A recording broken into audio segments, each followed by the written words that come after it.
Hey guys, what's up? Up North Outdoors here, and today I am a little bit of apology. I went out a couple times that I didn't catch anything. It's kind of crappy. So yeah, we're gonna jump into episode 2 of Simple Streamers.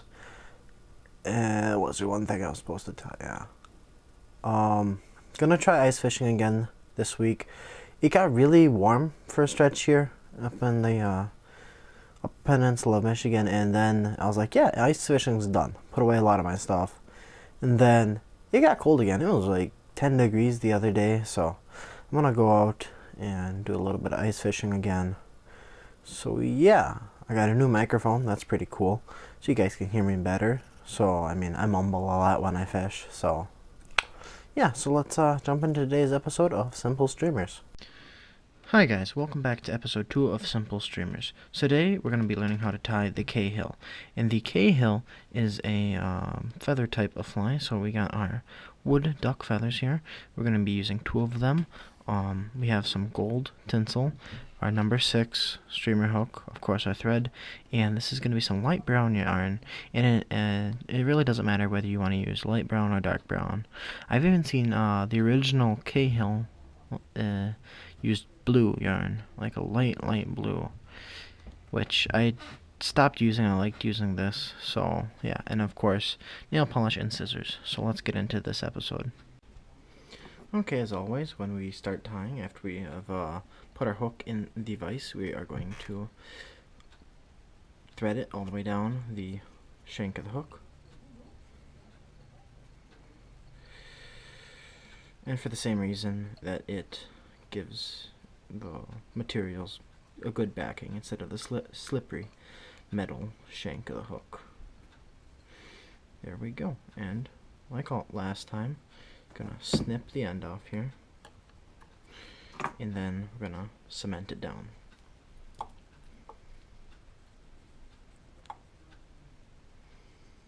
Make sure you get the excess polish off. Very light coat. And then we let that dry.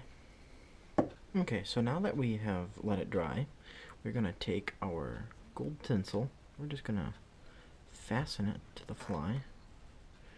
If I can do it myself, it's being a little difficult. So there we go.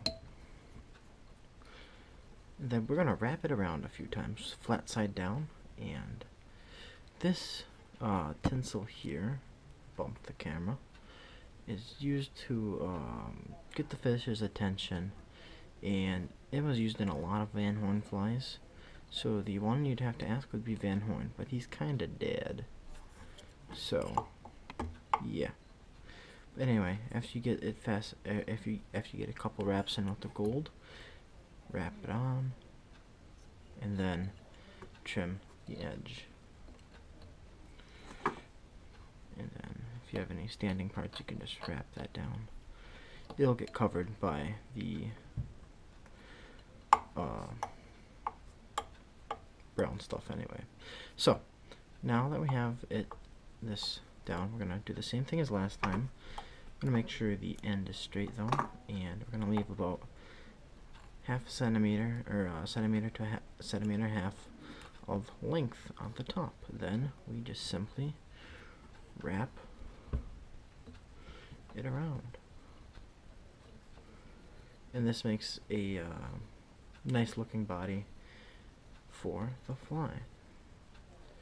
If you were to do it the other way, some people use dubbing, which I do have dubbing, but not the specific color that I like using for this fly, so I'll get into that in the 4th episode. Then, of course, tighten it down, and then voila. And I got a nice body. You can't even see the string underneath it. Okay, now we come to the feathers part. And we're going to use 2 feathers, so it gives it a thicker body. If you use only one, you're going to run into some problems. So you can see how the stems of the feather are a lot longer. You're going to want to trim them down to about half their length, so they're just sticking about that much up out of the fly. You're going to lay them on top of the body to where they overlie, and then measure it out. And in this case, I'm going to trim them up a little bit more, just so they're not showing. and then you secure them down. Unlike the deer hair, where you have to go tight or loosely at first and then tightly, you can go straight into a tight wrapping here. And then we fasten them down real nice.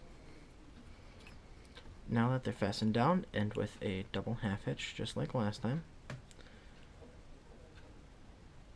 And there we go. Snip the end. And head cement, or in this case, nail polish.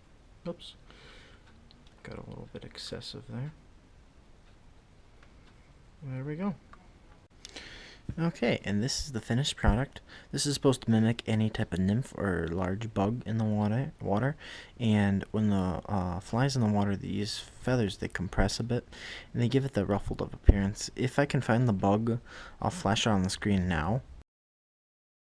And if I didn't, oh well. So if I did, that's cool, but yeah, this is the Kahil.